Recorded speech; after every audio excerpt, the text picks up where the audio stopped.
America ने भारत की जानिब से पाक भारत जंग बंदी में अमेरिकी किरदार से इनकार को झूठ और गुमराहकुन करार दे दिया।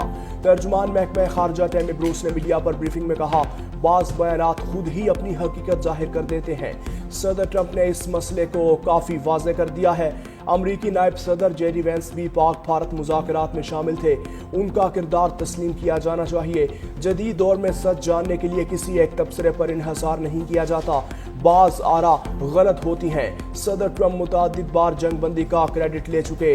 इसी किरदार पर उन्हें नोबेल अमन इनाम के लिए भी नामजद किया।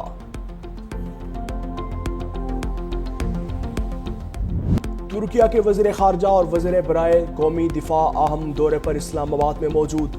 तुर्क वज़ीर दिफा गुज़श्ता शाम जबकि वज़ीर खारजा रात गए पहुंचे। दोनों वज़रा का इस्तकबाल वज़ारत खारजा के सीनियर एडिशनल सेक्रेटरी और सफ़ीर सैयद अली गैलानी ने किया। तुर्किया के दो अहम वज़रा का दौरा पाकिस्तान। तुर्की और पाकिस्तान के माबैन बरादराना ताल्लुकात का आगाज़ है। पाकिस्तान और तुर्किया के माबैन बाहमी दिलचस्पी के उमूर पर तबादला ख्याल होगा।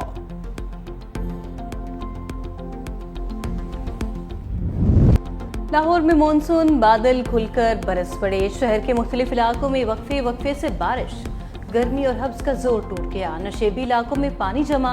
लेस्को के मुतअद्दिद फीडर्स भी ट्रिप कर गए। रेनाला, खुर्द, मंडी बहाउद्दीन, नारोवाल, शेखुपुरा, बुरेवाला, हाफिजाबाद, अलीपुर चट्टा में भी अब्रेर करम बरसा। इस्लामाबाद, पेशावर और गिरदोनवाह में भी मूसलाधार बारिश से मौसम खुशगवार। महकमा मौसमियात के मुताबिक मुख्तलिफ इलाकों में वक्फे वक्फे से बारिश का सिलसिला जारी रहेगा। PDMA की जानिब से अलर्ट भी जारी।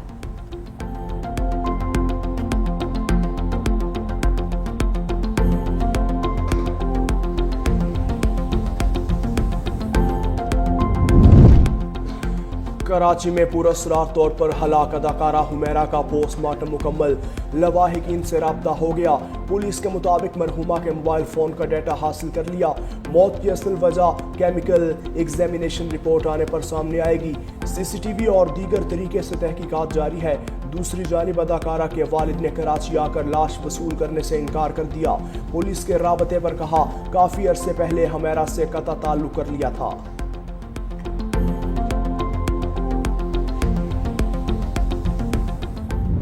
पेट्रोलियम मसनूआत की कीमतों में इजाफे ने महंगाई को 7वें आसमान पर पहुंचा दिया। घी, कुकिंग ऑयल, चीनी, दालें, सब्जियां और फल आवाम की पहुंच से बाहर। मटन और बीफ पकाना ख्वाब बनकर रह गया। डीजल की कीमत बढ़ने से आवाम के लिए सफर करना मुहाल। ट्रांसपोर्टर्स ने किरायों में 50 से 300 रुपए तक का इजाफा कर दिया। रेल का टिकट भी एक महीने में 2 बार महंगा हो गया। आवाम परेशान, जाएं तो जाएं कहां।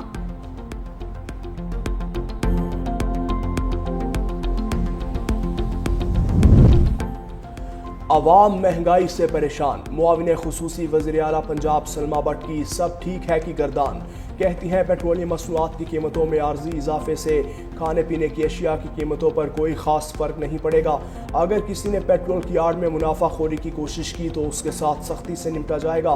पंजाब हुकूमत अवाम को सस्ती अशिया की फराहमी के लिए 1.5 अरब की सब्सिडी फराहम कर चुकी। पंजाब की तारीख में पहली बार अवाम को खाना पीने की सस्ती अशिया उनकी दहलीज तक पहुंचाई गई। फैसलाबाद में फ्रॉड स्कीम चलाने वाले साबिक चेयरमैन फेस्को के खिलाफ घेरा तंग। National cyber crime investigation agency ने नाम PNIL में डालने की दरखास्त कर दी।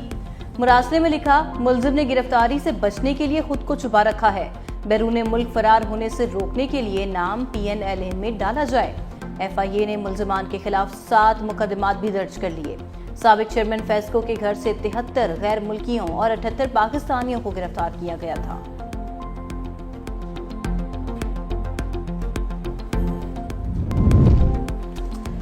यूक्रेन जंग खत्म न करने पर ट्रंप यूटन से नाराज। रूस के खिलाफ मजीद सख्त पाबंदियों का इंदिया दे दिया।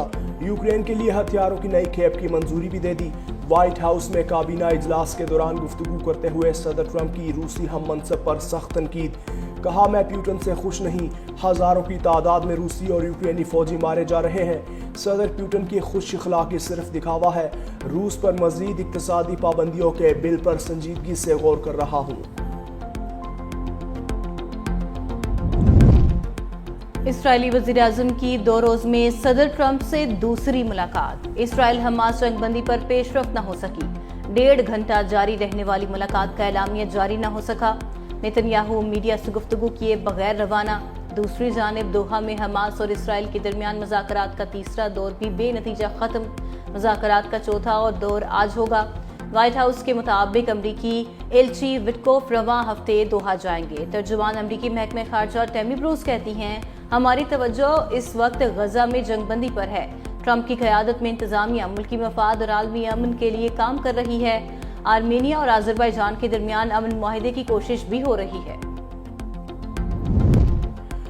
फ्रांस ने फलस्तीनी रियासत को तस्लीम करना ही अमन का रास्ता करार दे दिया। बरतानवी पार्लियामेंट से खिताब में फ्रांसीसी सदर मैक्रोन ने कहा, गजा की जंग पूरे खित्ते के लिए खतरा है। फ्रांस और बरतानिया को मिलकर काम करना होगा। यूरोपीय ममालिक यूक्रेन को कभी तनहा नहीं छोड़ेंगे। यूक्रेन में क़याम अमन के लिए आखिरी लम्हे तक जिद्दोजहद करेंगे।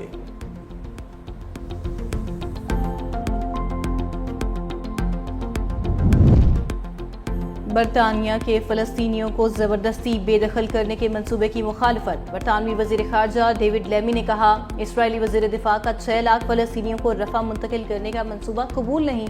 इस तरह के बयानात जंगबंदी की राह में रुकावट हैं। हमास और इसराइल के दरमियान जंगबंदी पर इत्तफाक न हुआ तो इसराइल के खिलाफ इक़दाम किए जाएंगे। सेनेट में कायदे हिज़्ब इख्तिलाफ शिबली फराज के सीने में शदीद तकलीफ। रात गए हंगामी तौर पर PIC पेशावर मुंतकिल किया गया। PTI रहनुमा को दिल की तकलीफ हुई, जिसके बाद इब्तदाई इलाज किया गया। डॉक्टर्स का शिबली फराज को आइंदा 24 घंटे निगरानी में रखने का फैसला। शिबली फराज के आइंदा इलाज बारे मुशावरत मॉनिटरिंग के बाद की जाएगी।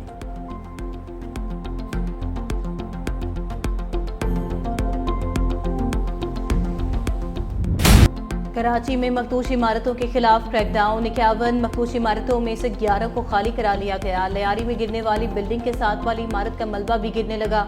इलाके में खौफ की फजा बरकरार। मार्केट में भी इमारत लर्जने लगी। रिहायशी सामान समेट कर निकल गए। इब्तदाई तखमीने के मुताबिक मखदूश इमारतों में 450 अफराद मुकीम हैं। दूसरी जानिब लयारी में 5 मंजिला इमारत गिरने से कुछ मिनट पहले की वीडियो सामने आ गई। पिलर टूटने के कुछ देर बाद 5 मंजिला इमारत जमीन बोझ हो गई। गैराज में मौजूद लोग बाहर भागे। इमारत से कुछ लोग ही बाहर निकलने में कामयाब हुए।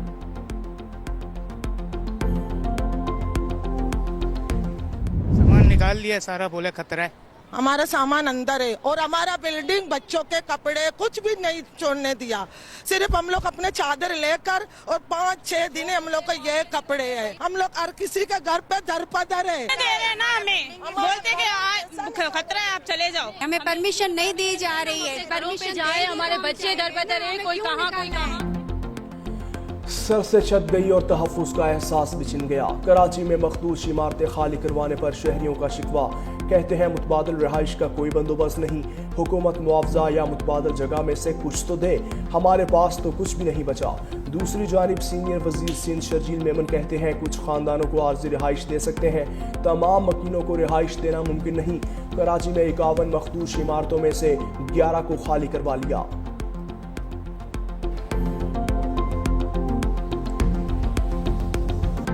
ऐसी इमारतें हैं जो कि बहुत ही संगीन सूरत हाल है। उसमें से जो 11 कोई इमारतें वो खाली करवा ली गई हैं। अब इसमें तो हर शख्स को हुकूमत जगह फराहम करे। मैंने कहा जैसा 740 इमारतें हैं तो 740 इमारतों में से चीफ मिनिस्टर साहब ने ये फैसला किया है कि जो चंद जगहें अवेलेबल हैं हुकूमत के पास, उनमें से जो जरूरतमंद होंगे, हम समझते हैं कि जिनके पास कोई और शेल्टर नहीं है, तो गवर्नमेंट कंसीडर करिए कि उनको कोई ना कोई ऑल्टरनेट फराहम किया जाए।